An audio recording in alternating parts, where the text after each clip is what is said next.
absennya nih. Absennya, absen. Absen dari Pak Profesor.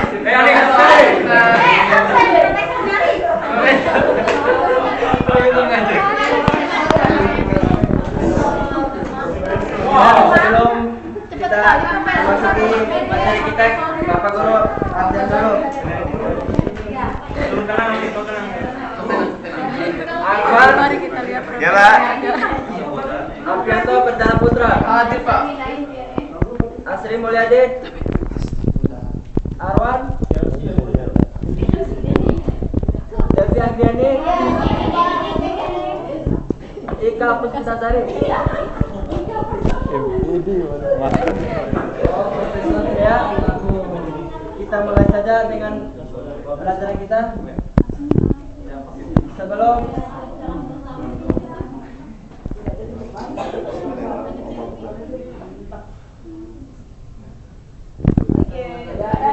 tujuan dari pembahasan kita hari ini yaitu menceritakan kembali isi cerpen, termasuk hal-hal yang menarik atau berkesan.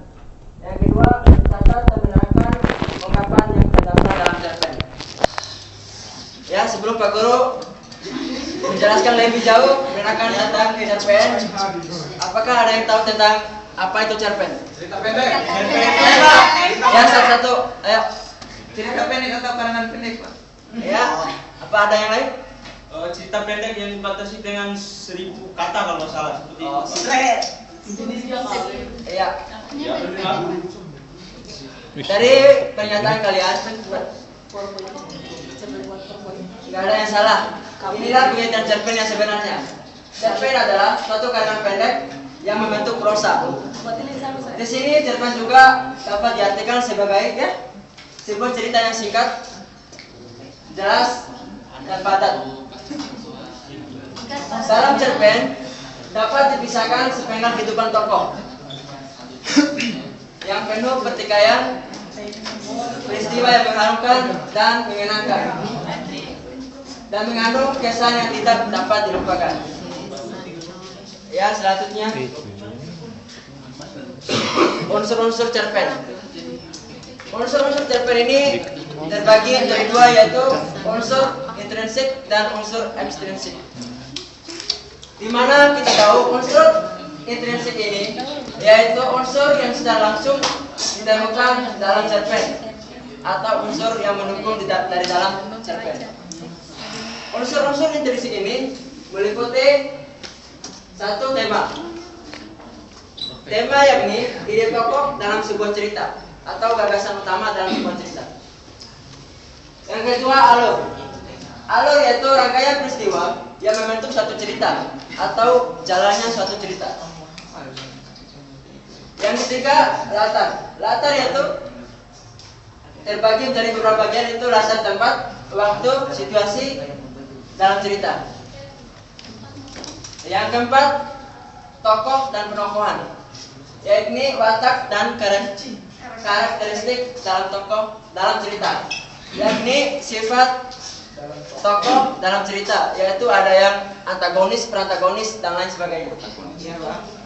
Yang kelima yaitu amanat. Amanat yaitu pesan yang disampaikan pengarang di dalam sebuah cerita. Ya, selanjutnya unsur ekstrinsik, di mana kita tahu yaitu unsur yang membangun karya sastra itu sendiri, meliputi latar belakang. Latar belakang ini meliputi pendidikan, agama, sosial, dan budaya. Yang kedua, peristiwa sekitar pengarang, yaitu kejadian-kejadian yang terjadi di sekitar pengarang. Yang ketiga, kondisi geografis pengarang. Ya, selanjutnya ciri-ciri cerpen.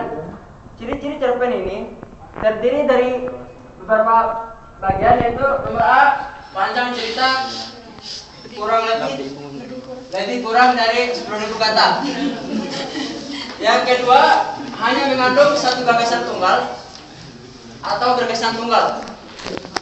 Dan yang ketiga, mengajikan suatu kejadian yang paling menarik Dan selanjutnya berakhir dengan penyelesaian. Ya, mungkin sampai di sini ada yang mau bertanya? Tidak, Pak. Oke. Lanjut, Pak. Kalau nggak ada, kita lanjut.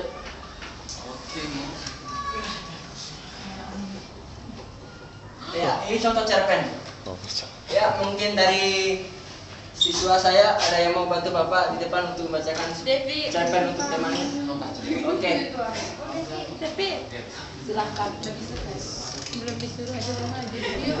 Ya, murid disuruh. Murid yang bagus itu. Contoh cerpen, bermain curang. Kelas jadi hiruk pikuk. Tepuk tangan terdengar menggema ketika Anton menerima hadiah dari Pak Effendi sebagai pemenang lomba kandidat. Yeay. Anak-anak yang duduk berjejer di belakang meneriaki Anton dengan lantang. Anton hanya tersenyum mendengar pujian dari beberapa temannya. Dia merasa bangga. Ya ada. Anton. Ya. Namun, ada sesuatu yang disembunyikan dalam kemenangannya. Semua ini hanya dia yang tahu. Bel istirahat berbunyi. Anton mengajak beberapa anak pergi ke kantin ibu ia. Anton akan mentraktir mereka atas kemenangan yang diraihnya. Jamin masih Ayolah, panjang. kalian makan apa yang kalian suka. Saya terakhir. Tidak usah sungkan-sungkan, kata Anton merasa bahagia. Di tempat lain, Ali sedang memperhatikan Anton bersama kawan-kawannya. Ya, tolong dengarkan temannya di depan. Mereka tampak bersenang-senang di Ada Arya tadi ibu ia. Padahal Yang belakang. Mau kasih lihat Ali mamanya, tahu mamanya tentang mau semuanya. Ia tahu kemenangan yang diraih Anton hanyalah temu belaka. Dalam lomba tersebut, Anton bermain curang. Hai Ali, kenapa kamu ada di sini? Kenapa tidak bergabung dengan mereka? Tanya Ramelan menepuk pundak Ali. Ali sedikit terkejut melihat kedatangan sahabatnya itu. Undangannya terbatas. Aku jadi heran. Masa kamu tidak diajak oleh Anton untuk makan-makan atas kemenangan yang diraihnya? Kamu kan teman sebabnya Ali. Ali terdiam sesaat. Seolah-olah ada sesuatu yang dipikirkan olehnya. Ada apa, Al? Tiba-tiba wajah kamu pucat. Kamu sakit. Ramelan merasa heran ketika menangkap perubahan itu. Ali menggeleng. Entah mengapa tiba-tiba saja Ali tidak bisa berdusta pada Ramelan. Ya, terima kasih pada siswa saya yang membantu saya di depan. Sama-sama Pak Guru. Sekarang saya akan bagikan lembar kerja untuk kalian. Ya, saya bagi jadi beberapa kelompok. Dari 3 kelompok.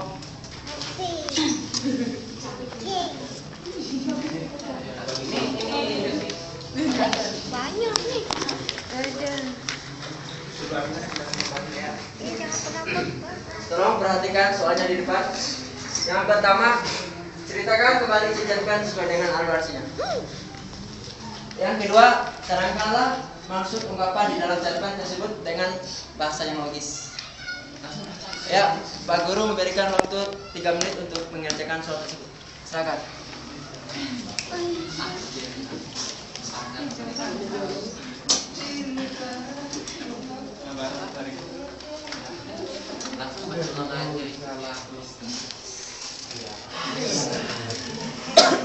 Masa iya saya harus ngulang? Ini masalahnya.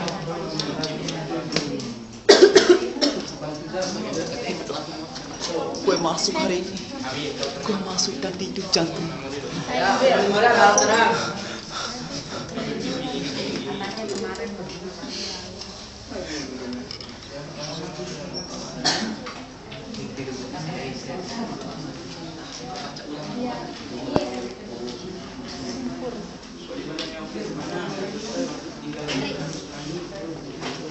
Gimana? Kalau udah selesai? Sudah, Pak. Sudah, Pak.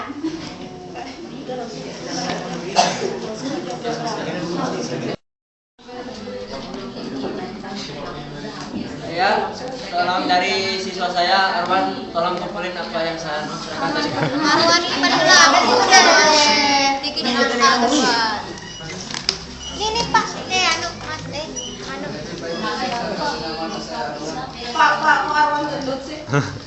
Banyak makan ya. Bukan, kebanyakan galau dia. Galau tuh kurus. Ya, Jadi banyak makan. dari hasil kerja kalian di sini risau. Sana. Cari tenaga terus.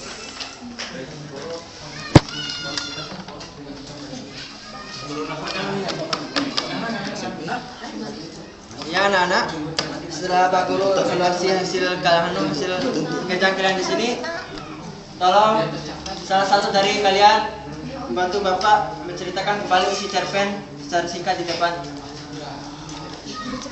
Ya, Saudara Arwan.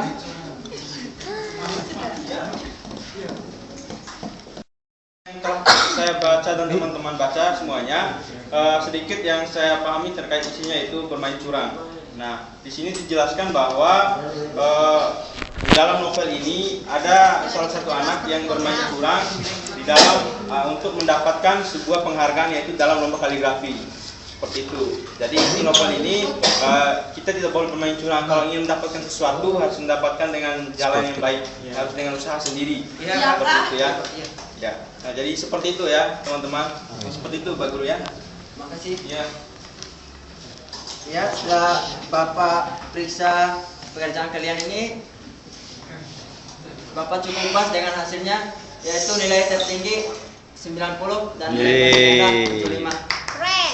Tangan. Dan nilai tertinggi yang didapatkan oleh kelompoknya Arwan.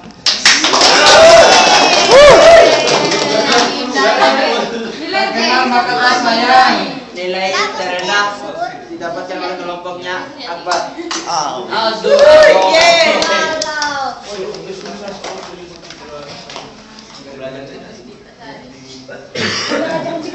Ya, dari sekian pembahasan saya dari tadi, apakah dari siswa saya ada yang mau bertanya? Sudah ngerti semua? Sudah Bapak Guru. Ya, Bapak berpesan belajarlah dengan giat, karena dengan belajar kalian dapat pengetahuan yang baru. Iya. Oke, thank you, Pak. Mungkin itu saja dari saya, lebih dan kurangnya saya mohon maaf. Wabillahi taufiq wal hidayah. Assalamualaikum warahmatullahi wabarakatuh. Waalaikumsalam warahmatullahi wabarakatuh.